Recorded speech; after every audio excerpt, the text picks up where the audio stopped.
pessoal do Facilitando a Medicina, tudo bom com vocês? Eu sou Cleverson Delvecchi e a gente vai para mais uma aula referente à farmacologia. Então, se você quiser receber mais informações, se inscreve no canal e deixe seu joinha e vamos ao que interessa. Hoje vamos falar um pouquinho sobre os antagonistas muscarínicos. Nos vídeos passados falamos dos agonistas. Então, já indo ao que interessa, os antagonistas, qual vai ser a ação deles? Antagonista. Antagonista vai ser antagônico à ação agonista. Nós sabemos que a ação agonista ela é promovida por um neurotransmissor chamado acetilcolina sobre os receptores muscarínicos. Então, qual seria a ação dos antagonistas? A ação do antagonista é realmente impedir a sinalização da acetilcolina sobre os receptores muscarínicos. Ou seja, os fármacos, os agentes antagonistas, eles estarão diretamente atuando sobre os receptores muscarínicos, levando ou impedindo a ação da acetilcolina a sinalizar sobre esses receptores. Eles estarão ali bloqueando essa ação agonista. E claramente a gente sabe que os agonistas eles estarão ligados diretamente à inervação parasimpática. A inervação do sistema nervoso parasimpático sobre os receptores muscarínicos é igual à ação agonista.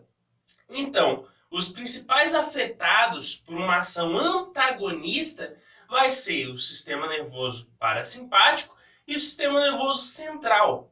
Então, aqueles órgãos, os tecidos que são inervados pelo sistema nervoso parasimpático vão ser os maiores afetados pela ação de um fármaco antagonista muscarínico. Claro que essa ação do antagonista vai variar de tecido e órgão. Por quê? Porque vai depender da concentração de receptores muscarínicos que varia de um órgão para outro. Por exemplo, um órgão, coração, pode possuir mais receptores muscarínicos que um órgão como o intestino, por exemplo. E claro, vai depender do tipo de receptor muscarínico que existe nesse órgão. Então, essa ação do antagonista bloqueando a ação de uma inervação parasimpática ou de um agonista muscarínico vai depender da concentração e o tipo de receptor nesse local. Agora, geralmente, um fármaco antagonista muscarínico ele é utilizado para aquelas enfermidades ou patologias diretamente relacionadas aos agonistas muscarínicos, aquelas ações agonistas exacerbadas. Então, esse antagonista vai estar ali impedindo uma ação patológica agonista nesse receptor muscarínico. Agora, existem três classes principais de antagonistas muscarínicos. Podemos citar os derivados sintéticos, que são aqueles que têm uma estrutura realmente feita em laboratório, totalmente criado, sintético. Existem ainda os alcaloides naturais, que existe uma estrutura realmente totalmente natural.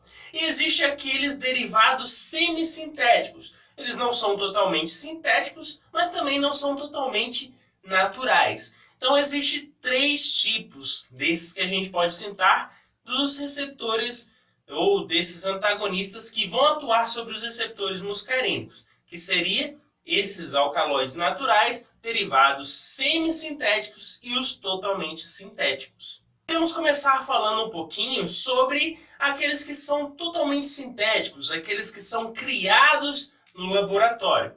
Entre eles está o ipratrópio, tiotrópio, pirezempina, que são os principais e mais utilizados hoje em dia.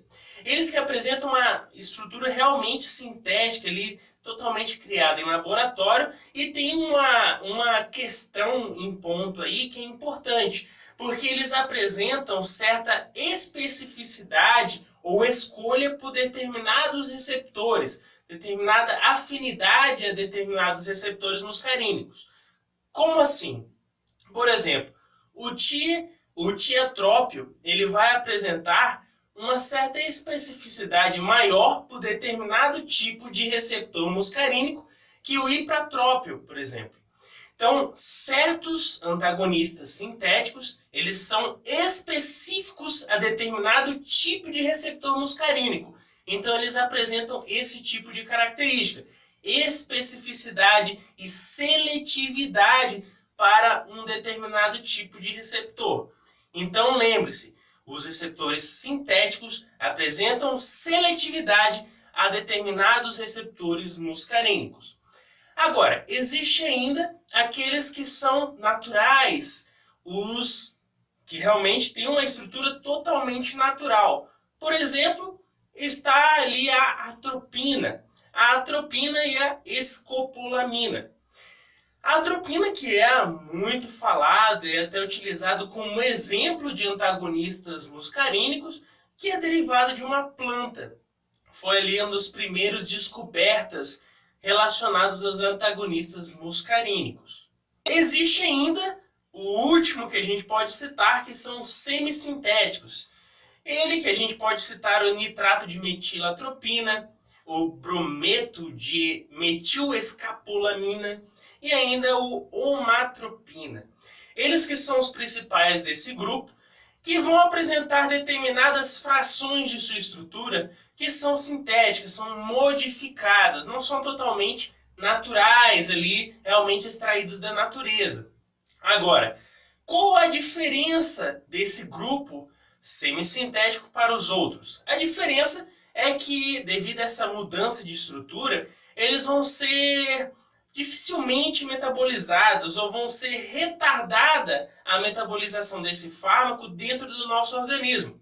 Agora, pensa comigo, se a metabolização ela é atrasada no corpo em relação a esse fármaco vai ficar maior tempo dentro do nosso corpo. Ele vai estar ali presente, um tempo de meia-vida maior em nosso organismo. Então, devido a esse atraso da metabolização, ele vai ter um tempo maior presente em nosso sangue, um tempo maior na nossa corrente sanguínea.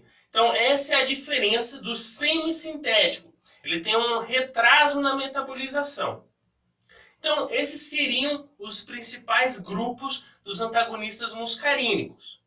Agora você se pergunta, como vai ser a ação realmente de um antagonista? Primeiro, nós temos um tecido, uma célula. Essa célula ela vai estar com um receptor muscarínico. O receptor muscarínico nessa célula vai receber a acetilcolina. A acetilcolina que vai ter um efeito agonista. Um efeito agonista, a inervação parasimpática. Então, a mesma inervação parasimpática, por meio da acetilcolina, vai ter uma sinalização sobre esse receptor e vai fazer uma ação nessa célula que vai ser agonista a essa inervação. Então, temos a célula e o receptor. Chegou a acetilcolina, se ligou ao receptor e houve uma ação agonista relacionada à inervação parasimpática. Agora, como vai agir um antagonista muscarínico? Nós temos a mesma célula. Essa célula apresenta o receptor muscarínico. O que vai acontecer? O antagonista, o fármaco antagonista, vai se ligar ao receptor muscarínico dessa célula. E se esse fármaco antagonista, essa substância antagonista se ligou ao receptor, ele impede que a acetilcolina que falamos anteriormente se ligue ao receptor. E assim, ele impede uma ação agonista dessa acetilcolina sobre o receptor, sobre essa célula. Então, essa ação antagonista vai ter um efeito direto sobre aqueles órgãos que são inervados pelo sistema parasimpático. É isso que a gente tem que saber, variando de tecido para tecido, porque existem concentrações variadas desse receptor muscarínico em determinado órgão, e também os tipos de receptores muscarínicos, que vai variar de órgão para órgão com seus efeitos. Agora, existe um efeito paradoxo desses antagonistas muscarínicos que pode levar a um efeito agonista. A gente vai entender isso agora. Pensa comigo, nós temos uns receptores presentes na região pré-sináptica e temos receptores que vão estar na área pós-sináptica, já nos tecidos. Então, o que vai acontecer? Nós temos os receptores na região pré-sináptica, que leva esses neurônios até a região que está no tecido, chamado já de região ou receptor pós-sináptico. O que vai acontecer? Quando a acetilcolina se liga aos receptores da região pré-sináptica, quando ele se liga a essa região, ela vai diminuir diretamente a liberação de acetilcolina na região pós-sináptica. Então, bem claro, quando ali a acetilcolina se liga ali nos receptores pré-sinápticos, é claro que lá na região pós-sináptica a liberação de acetilcolina vai ser diminuída. Agora, quando existe a ligação de um antagonista na região pré-sináptica, nos receptores pré-sinápticos, existe um aumento da ligação de acetilcolina lá na região pós-sináptica. Então, se existe, olha só, se existe a ligação de um antagonista nos receptores pré-sinápticos e com isso existe automaticamente a ligação maior ou maior quantidade de acetilcolina na região pós-sináptica, o que vai acontecer é uma ação agonista lá na região pós-sináptica, porque a gente sabe que lá a acetilcolina tem uma ação agonista relacionada com a inervação parasimpática. Então, por isso que ele fala efeito paradoxo. Porque quando um antagonista se liga nos receptores pré-sinápticos, lá na região pós-sináptica, aumenta a concentração de acetilcolina para se ligar aos receptores pós-sinápticos, já lá nos tecidos. Então, existe esse efeito paradoxo aí.